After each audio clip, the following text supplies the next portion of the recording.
body kindness is really a new and different philosophy for how you might focus on caring for your well-being.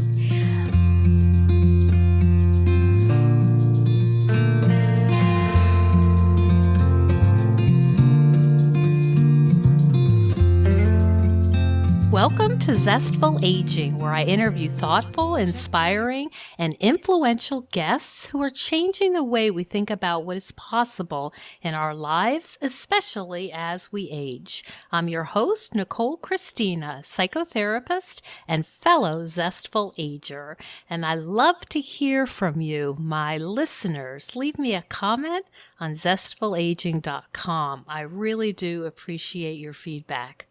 Our music is courtesy of Judy Banker, who was a guest on Zestful Aging. Her CD, Buffalo Motel, is out now, and you can find out more about her on judybanker.com.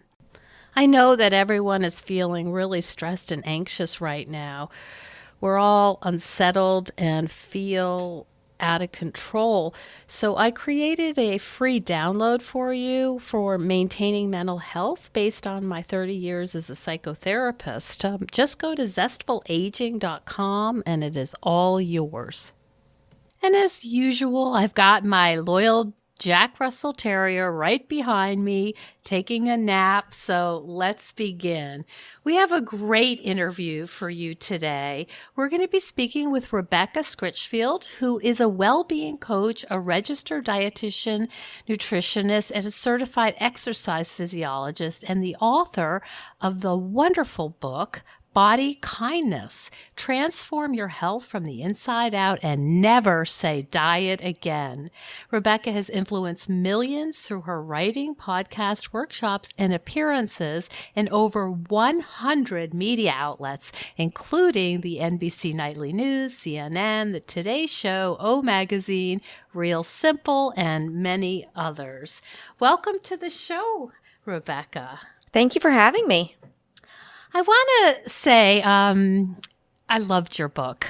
And one of the reasons I loved it is because it goes into every single aspect of being oneself, developing oneself, and really understanding, our own values. It's not just, diets are bad and these are the reasons. It's so comprehensive. And I just wanted to start out with that and ask you a little bit about what body kindness means. Well, body kindness is really a new and different philosophy for how you might focus on caring for your well-being. So fundamentally, we all have an inner caregiver that really is compassionate, is kind of there with us through thick and thin. But as we go through life, we don't always listen or hear our inner caregiver voice. We have many, many other parts, our perfectionistic part, our sort of rebellious part, our good person part. So, that's just the human experience. And, in the culture that we were all born into that will surely still remain when we're gone. When we think about health, it's very focused on maintaining one's own ability for as much as possible.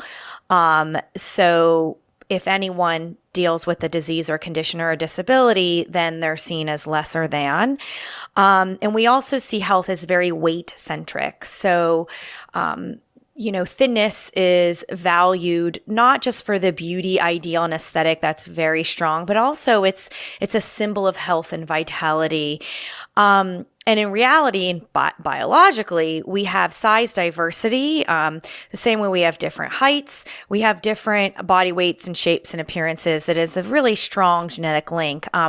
But most anyone can really relate to the idea that we've been told since we can remember, that we got to be good and eat well and exercise. And this is how you hold on to your health. And, if you struggle at all, it's your own fault. fault and you're on your own to fix it. And if you really think about it, it's a really like inhumane way to operate, and it's very isolating. It's not necessarily based in scientific truth. And, personally for me, I spent many years dieting, thinking I was pursuing health. And when it came around to creating Body Kindness, it wasn't like, I have this idea, it's called Body Kindness.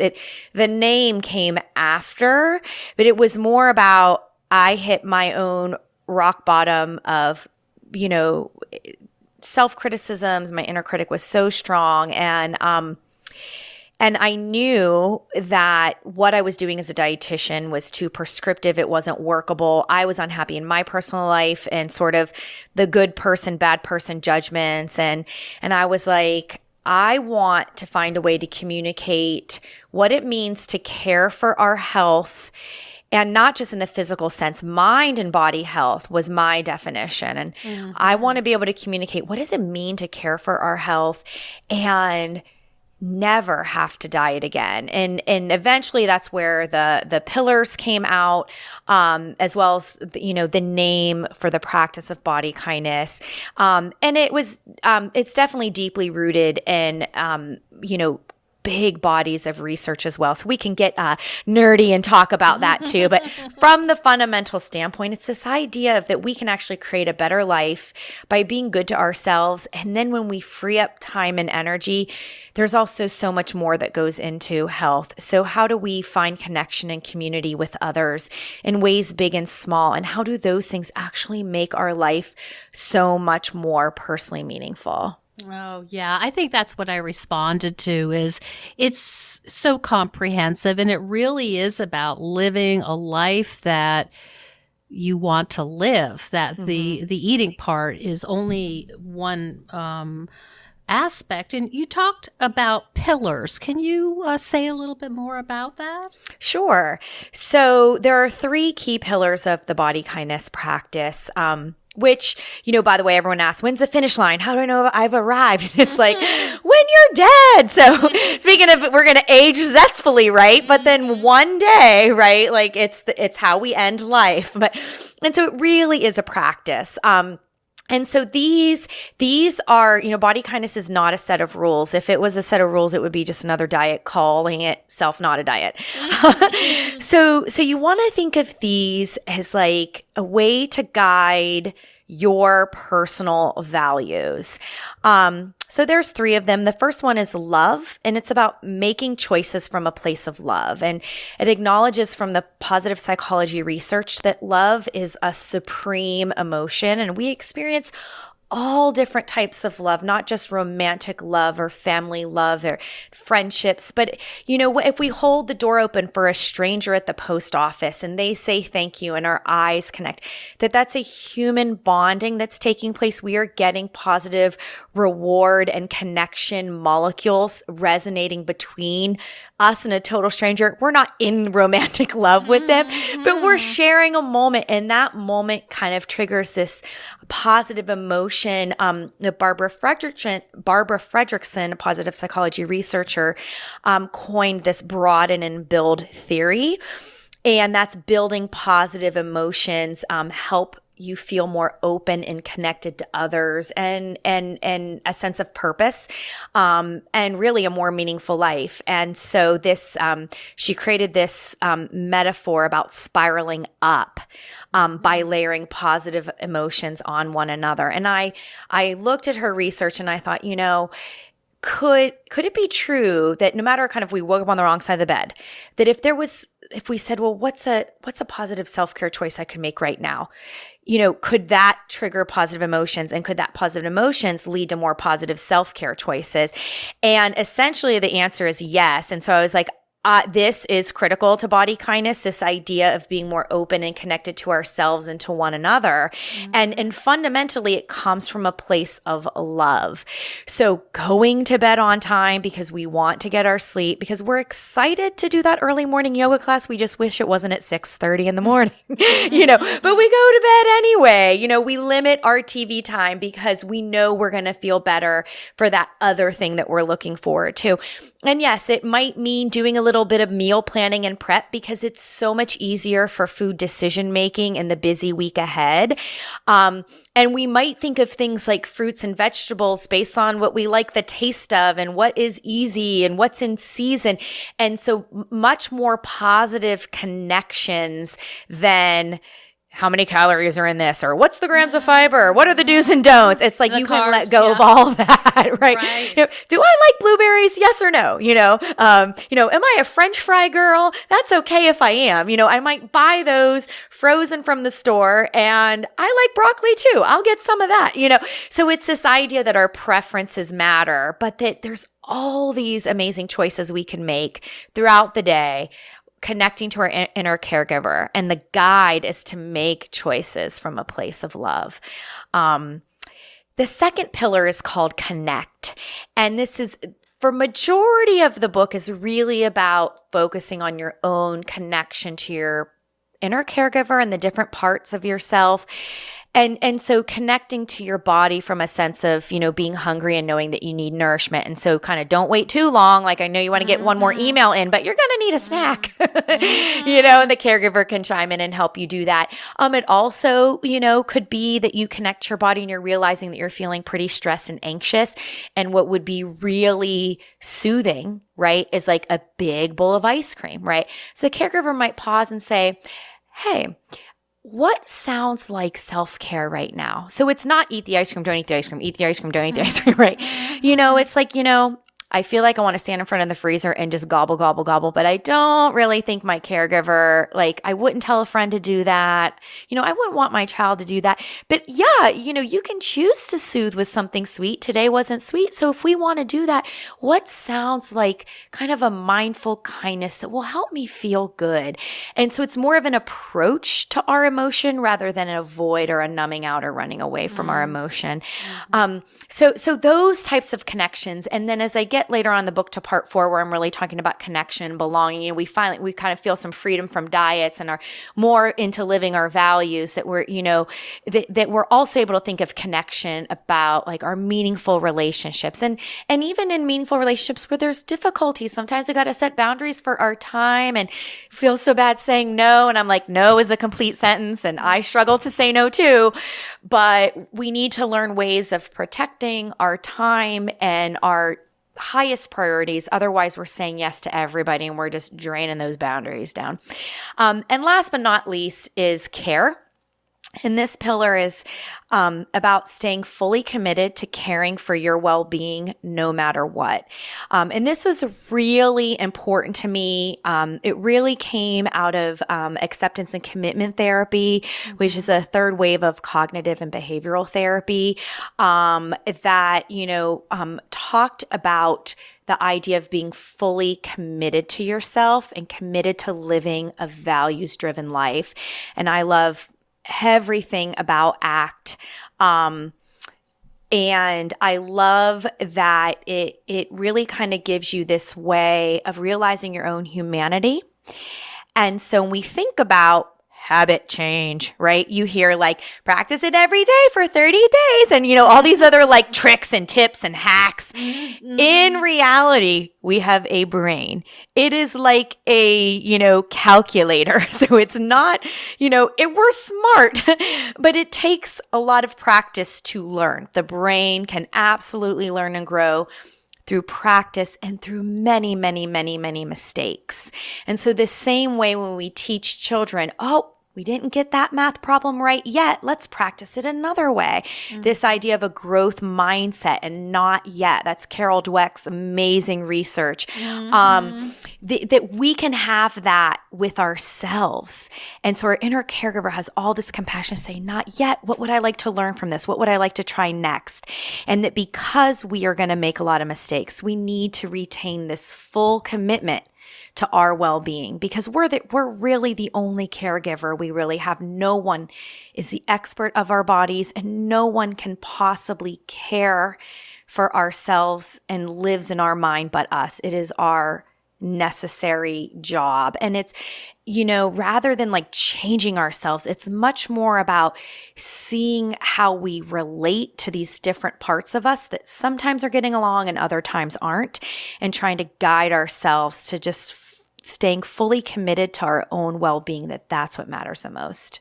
You're taking a lot of pieces from different psychological theories. I hear internal family systems. Yes, you do. You sure do.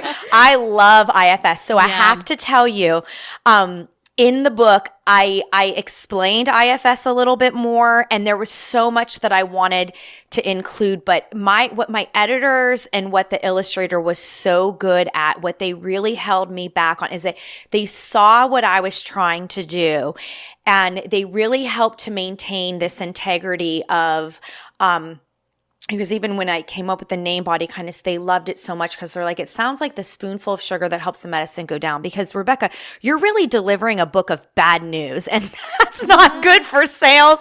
And I was like, what do you mean? This is great. And they're like, but you're telling, like these readers that all their beliefs and their hopes and dreams about they'll finally have the better life when they're thinner, or they're being so good on this certain eating plan, that it can feel like medicine or like bad news, or like you talk about shame and really like life difficulties, but they love like, well, who wouldn't want body kindness? And that the name definitely resonates with folks. And that second part of how we wanted to present this physical book out into the world was that we really wanted to make sure that we provided it in a really approachable way. So it's very journal-like. It's colorful, really thick pages, right? Like very artistic. I mean, it glitters. It's very pretty. It's a very pretty book. The cover glitters, right? And because we wanted people to want to hold it, to do these reflections that might bring about some discomfort or some, insight that's kind of hard to feel. And so in the words, and I'm a very conversational person, as you can tell, but we wanted the words to sound really conversational as well. So anyway, how all this relates to IFS is I really wanted to be like nerdy, sciencey too. And so much got cut. I'm surprised I got that little bit of ACT explained in there, but I'm sure you could pick up on when I talked about, like the inner child, or tantrum toddler, or like rebel without a cause. In the inner caregiver. Yes, exactly. Yeah, that was all IFS. So I was actually going through some IFS therapy. It started out as some self-reflection work in a workbook, in adjusting to new motherhood, because I had 2 kids under 2. Like my number 2 was like, oops, you can get pregnant when you're not on your period. And you're nursing. Goodness. And my inner critic just like, I really thought I really beat like the judgments, from like body bashing and stuff, but it was on full force. And here I had this book deal and these 2 young kids, and I'm like, I am going to fail at everything. And so I was adding some IFS therapy at the time, and it definitely had an influence, and how, but again, like, and my editor was also good at, I think I'd have this amazing part, and I work for 2 solid days and proudly turn in this 2 extra pages in a part that she was editing, and she'd redline it and be like, sounds like social studies, or like unnecessary. And I was like, no. But in the end, I mean, you only have so much space for a book, and you want the book to be as helpful as possible. So I think it kind of got people in this direction that says, I really care about my health, and like, so I don't want to let go of that. But I like the idea of not dieting. So what do I do? And for people who just give me the answers, give me the rules, and I promise I'll follow them, you're probably going to struggle because your preferences actually matter. Your life experiences come into play. Try it anyway. I swear it's good. It's so individualized and personalized. I mean, that's the whole point, that it's not an external rule oriented diet that's, supposedly going to work for everyone. It's about, what do I respond to? What are my hunger cues? What makes me satisfied? And that. Hello, Zesties. I want to tell you about one of my all-time favorite exercise and stress reduction tools, which I am really relying on during this quarantine. But I've sung its praises for years. The benefits are seemingly endless. It's great for toning and strengthening muscles. It improves your lymph system, your metabolism. It helps with joint pain and balance. And it's even used by NASA astronauts because it's such an efficient way to exercise. And if you're older or you're worried about your balance, you can order a stabilizer bar to hang on to. I'm talking about my NEDAC Rebounder mini trampoline. I put on my music and I have my own dance party. Because for me, exercise needs to be fun and invigorating. Otherwise, I don't want to do it. Now is not the time for the philosophy of no pain, no gain, because we're in enough pain. This is a way to feel good and energized and have fun. It really does help mood as well. And I like that NEDAC is made in the USA and it is really solid. I've had mine for 15 years and it's still in great shape. The NEDAC Rebounder will help us get through this quarantine in better shape mentally and physically. And there's also a model that folds up if space is an issue. One of my clients puts it on her driveway and uses it while she's watching her kids during the quarantine. Anyway, I can't recommend NEDAC Rebounders enough. They are a worthwhile investment in your health and overall well-being, especially now. If you are interested in a mini trampoline, please don't buy a cheap one. Those can be actually dangerous, and it is really worth investing in a good quality one. And right now, if you use the coupon code just for Zestful Aging listeners, the code is Zestful, they are going to include a free cover for you. So go to needak.com. It's NEEDAK.com. And if you have any questions, you can contact me at zestfulaging.com. I really am their biggest fan. So I know that you get this a lot, but I want to put this out as a challenge in our fields, which is, I have clients who I might talk about self-care. I might talk about inner caregiver, and literally I get a blank stare. And so, you started off saying everyone has an inner caregiver. If that's true, and I hope it is, some of the clients I see are not familiar with her and have never met her. So how do we break this stranglehold for people who maybe don't have the experience of ever having a caregiver that was not punitive? Where do we start? Where's the first step to discovering one's inner caregiver? I do have a personal favorite, and it's something that I use in working with clients, and it almost always works. And I find out who is young and innocent that they care about in their life. So I'm thinking of a couple current clients right now who have significant trauma histories. And so I am part of a team. There's a therapist involved, always when there's trauma history, and I'm a trauma-informed helping professional. So I focus on the nutrition and the movement. And I also have a certification in clinical anxiety counseling, but it's really just to kind of help support me doing food exposures or movement exposure type work with folks. And so I'm thinking of some of the hardest folks. And it's just like, what? What do you mean caregiver? But, they're right now, I was able to get both of them to think about somebody else that they cared about. And they happen to both have nieces and different ages, but just asking about, is is there anyone who is young who matters to you at all? Like someone in your life. And, and usually they could think of somebody right away.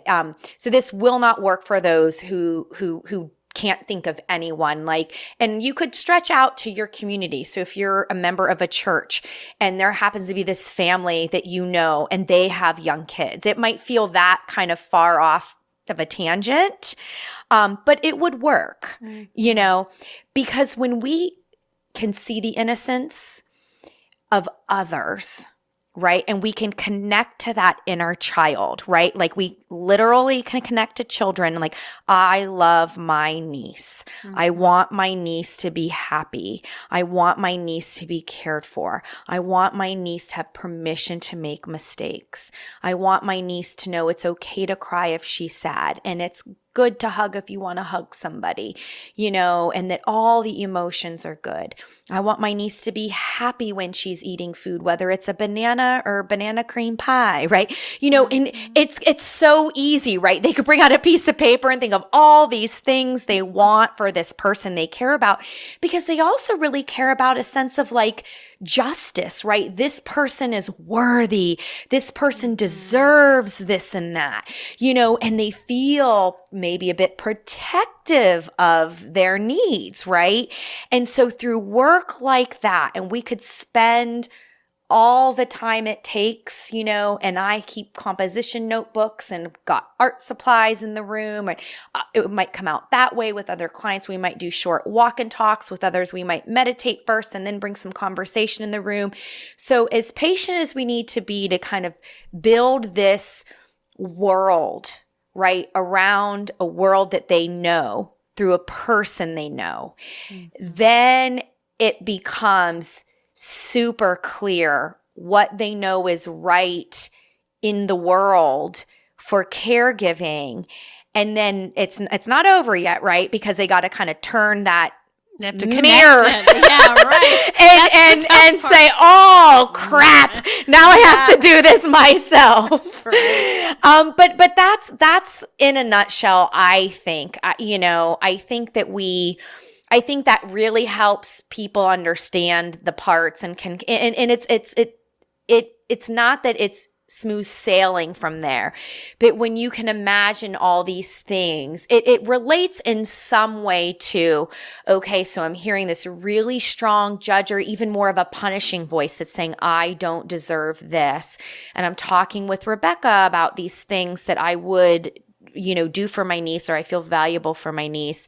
And so how do I hear this voice and say, thank you for being present. This is what I'm going to try right now. And that usually can get them kind of, related to ACT, sort of like not responding to their thought bullies and just, thank you, mind. And here's what I'm going to do. That's more of a body kindness practice.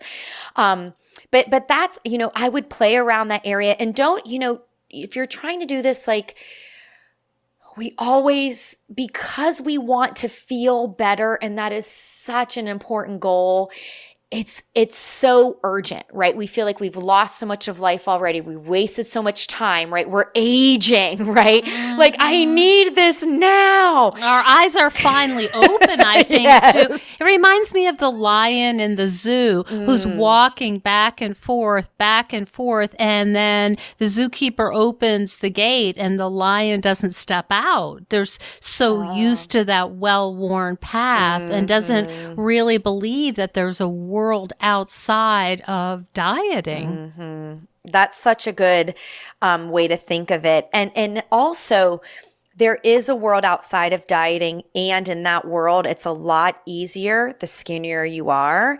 And that is something that is worth noting, because we do very much have weight stigma. And that's the judgments we have for people based on their size.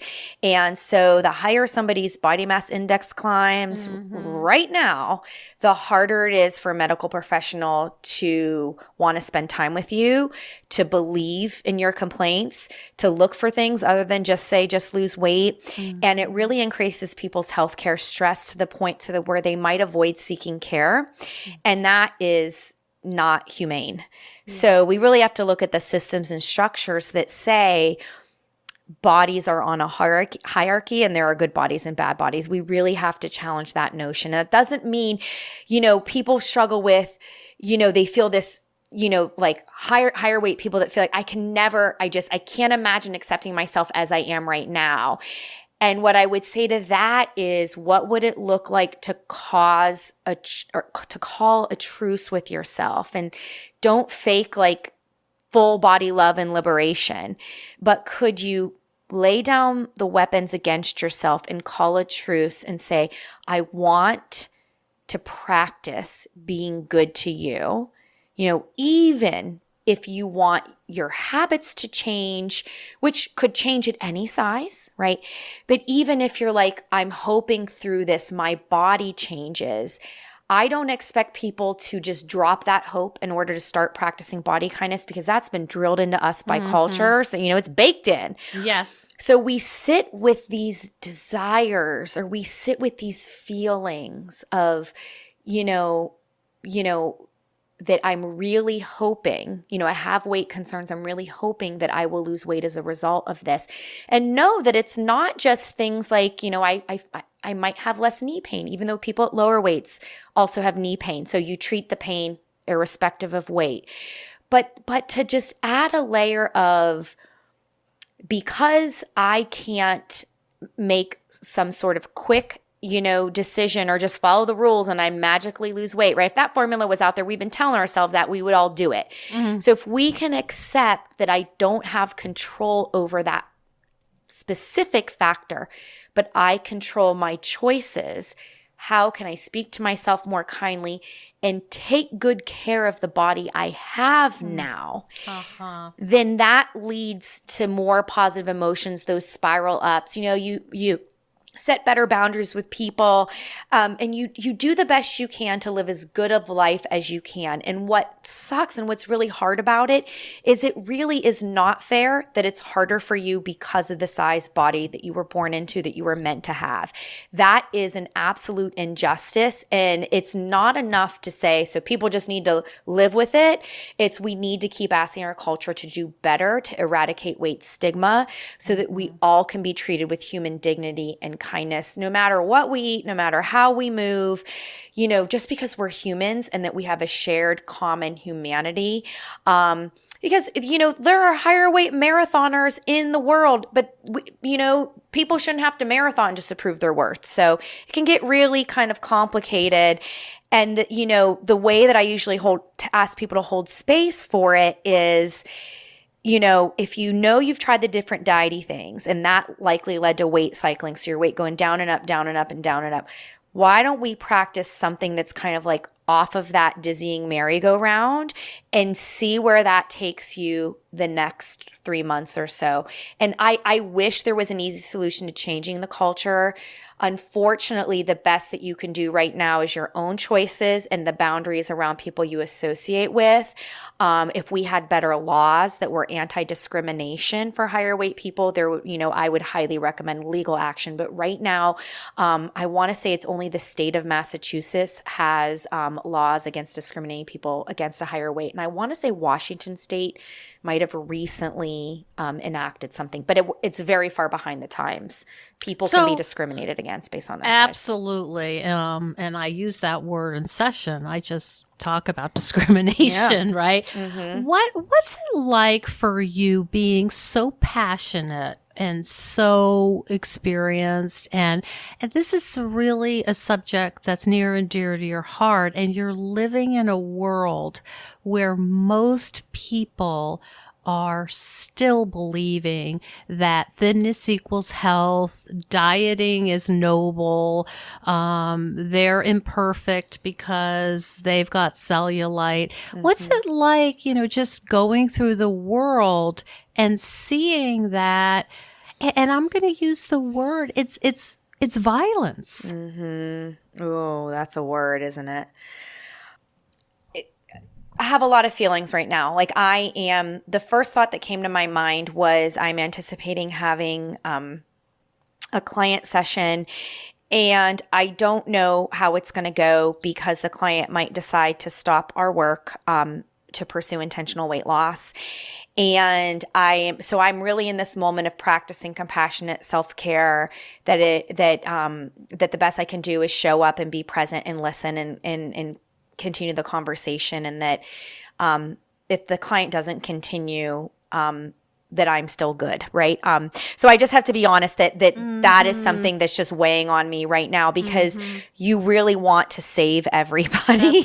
It is a feeling of, because you know what torture that they're experiencing, that there's this desire to say, get out of that prison. It's not in your best interest, and it's hurting you, and it's distracting you from doing things that you were meant to do, that are creative and important.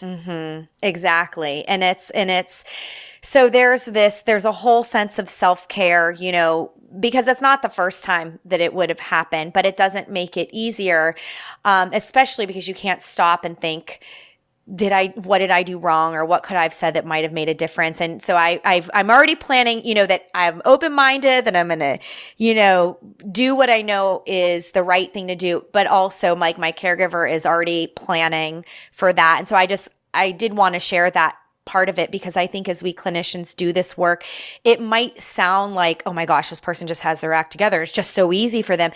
And yes, things are so much easier, as I've evolved in my spiral ups. I'm just in a different place on the spiral, and I see things differently. And at the same time, I'm still human, and there's a lot of pain. And like you said, violence that happens, and we can't control that outcome. So there's a lot of acceptance there.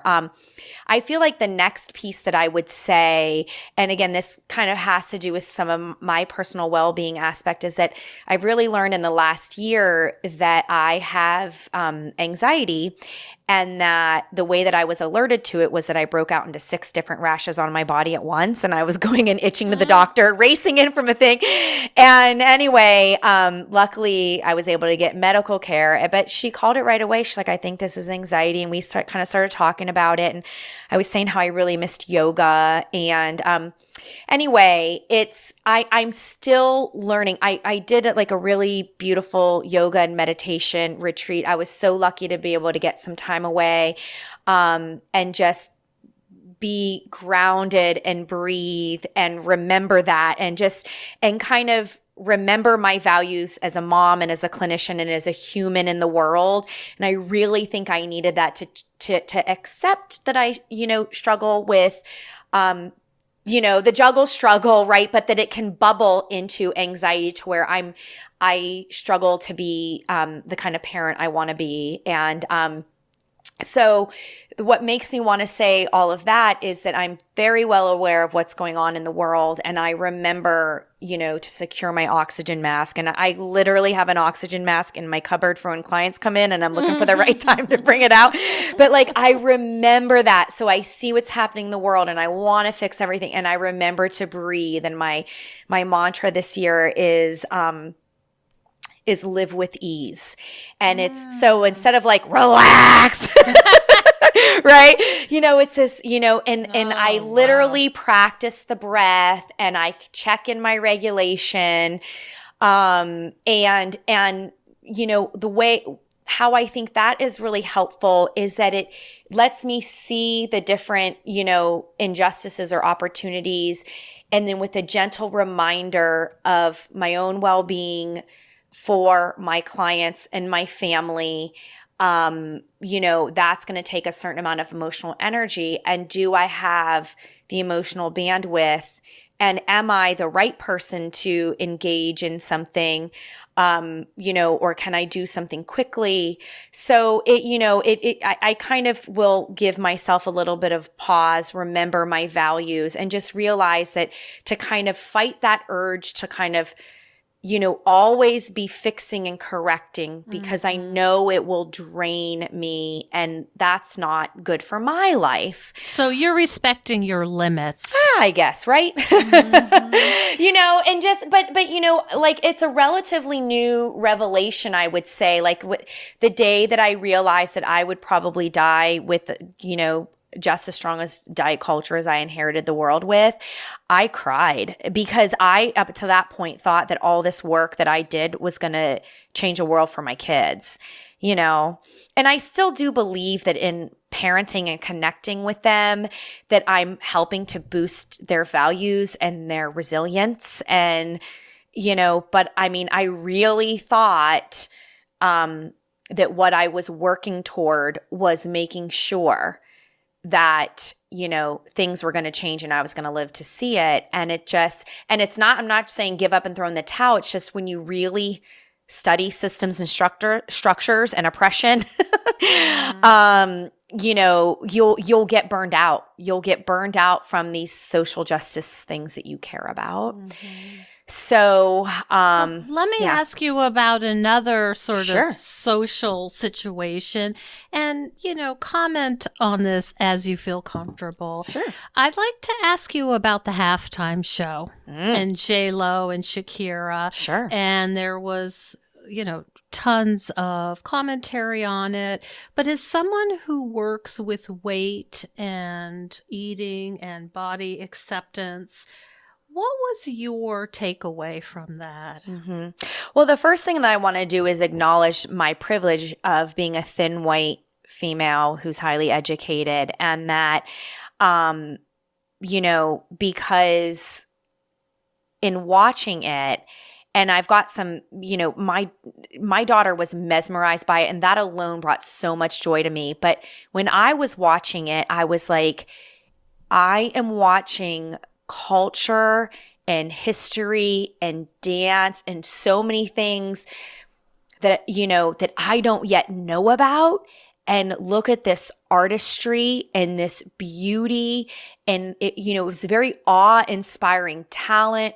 I saw strength, and I feel like I would see that, like I would have those similar feelings if it was also Lizzo performing, right? Mm-hmm. Who's higher weight and Black.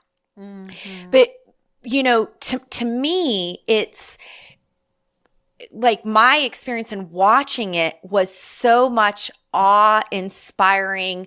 You know, I mean, when I know people make comments about the clothing, you know, and it's like, it's different in expressing your own sexuality as opposed to being sexualized. You know, being sexualized is like, you know, when, you know, I don't know, barely puberty girls being body commented on at the beach or something like that. It's like, you know, she's 12. Why are you, is that, you know, I am not an object for you to, you know, admire. But very specifically with the performance, you know, and I love that my daughter, who loves dance, was just like, she said that she wanted to be like both Shakira and J-Lo, and she was so interested, and she saw it as performance and theater and art. And I love that that's what she saw. And that is also what I saw. And so I feel sad for our culture, because there was a lot of white women commenting about what they were wearing and what they were doing with their bodies. And it's just like, unless you really know the history and culture of what they were representing, that's actually racism, you know? Mm-hmm. And I am so uncomfortable with that because, you know, I don't want to live in a world with racism, and especially when you don't see it's happening. So hopefully people are reading and learning and growing to kind of sit better in their discomfort. So yeah, and then, you know, I read a New York Times article too about it by Jennifer Weiner, and she's a wonderful novelist. So she has many wonderful books, and one of them is In Her Shoes, which became the movie with Cameron Diaz. But she wrote a piece, and I skimmed the whole way through, and the bottom line is, were you a J-Lo or were you more like Blanche? And at the end, I just felt this big yawn, and I was like, I want to be like a Rebecca and, you know, like not a Blanche or a J-Lo. And the people who are looking at the bodies, and they're engaging in social comparison, compare and despair. And, and how does that help you create a better life, to look what's out there and then bash yourself? And so I did make a Facebook comment I shared that article with like Cy and just, said, I don't want to be either one of those. I want to be a Rebecca. And like I feel, like I want to help create a world where my daughters don't repeat the mistakes of generations ahead of them, So that's ultimately how I feel about it, is like, I hope that we can sit with ourselves when we see ourselves doing that comparison and asking, is this helpful? And how can we share more love and curiosity and connection for others? And even if it's like, I believe in being really, really modest and that's my value. No one's saying you compromise that value, but can you appreciate somebody else's presence and artistry, or at least observe without first thing calling it wrong, Mm-hmm. Mm-hmm. It's very complex, right? Mm-hmm. There's a lot of issues there. Let me ask you if you could just share a little bit of wisdom with our listeners and around how they might start the first little step in getting acquainted with their inner caregiver. Okay. Well, I like, probably nobody likes to admit this, right? But I talk to myself all the time, and I know we all do. And we may not talk out loud, but we're always thinking and engaging in this inner dialogue anyway. So one of the first things that I suggest is just starting to be more curious and open. Like, what do I like and how do I know it? So even if it's like, I got to eat better, it's like, all right, let's make a list. Write down the word fruit at the top and just start coming up with some fruits that you like the taste of. And they might get like apples, bananas, grapes. And I was even start with that, like, okay, what's your favorite apple? Well, I actually really like Honeycrisp and Granny Smith. In pies, I like feet. And next thing you know, they actually have a lot of different ideas. We're getting apple pie. We're getting hot apple versus cold apple. We're getting different varieties. What do you think of apple and peanut butter? Oh, that is really good. So all that is to say that we might be talking at something like eat your fruits and vegetables, right? And something as simple as that, you could start with your preferences. What do I like? How do I know? Like, what's a positive memory I have about, a certain food? And definitely, I think in healing your relationship with food where you feel like it's like what I call dead person's goal. I can never eat chocolate cake again. I would want a person to describe the best chocolate cake that they can remember. Where were they? What did they love about it? How did it taste? What else was happening? First of all, this is beautiful memory, but we can also look at what we're looking for when it comes to desserts, right? And there's so much wisdom in already our lived experiences that if we're just more curious and open to what we like and why, and allowing our preferences to matter, that can be really helpful in just setting forth your body kindness blueprint. I really encourage people to not focus on everything at once. So I'll have clients who come in and they think we're just going to start talking about food.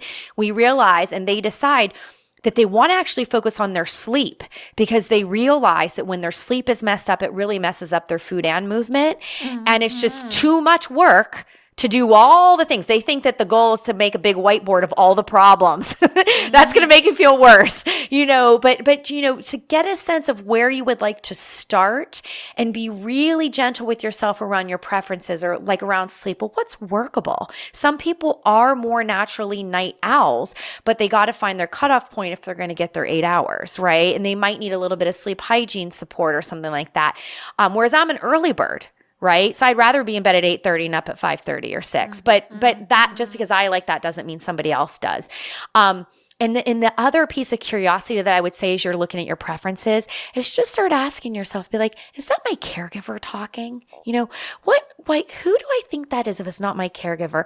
And, you can come up with any names you want, but there are things, like, well, this is an inner critic or this is like Ms. Perfectionist, this is a judger and, But it just, because if you can label it, and I'm sure you know the phrase, name it to tame it, right? Like about your emotion. I love that phrase. Like, oh, if I just say what I'm feeling, that's it. It's a miracle, right? And so it's like, ooh, that is my judger saying that because you slept in, you missed your workout, that you needed to do a really good job at healthy eating today. But you know what? I'm a little bit nervous about that because that reminds me of being like a good girl on a diet. And when I do that, I actually tend to soothe myself later in the evening because I didn't get to eat enough, so maybe I don't attach exercise to eating, and maybe I think about what sounds good right now.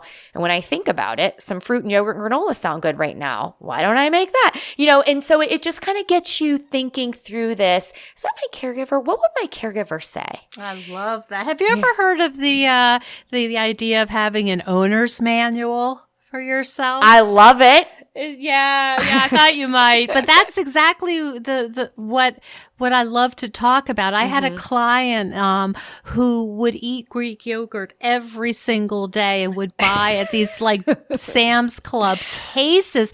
And I was a little distracted one session and just offhandedly said, you must really like Greek yogurt. And she said, no, I don't. I hate it.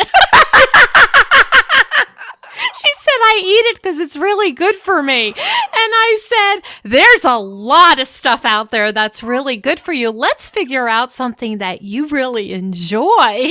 Oh, gosh, that's the best. Oh, my gosh. Yes. Oh, my goodness. My goodness. Wow. Well, I do want to say again, Rebecca, this book is absolutely beautiful, and I'm going to recommend it. So I'm going to sing it from the mountains.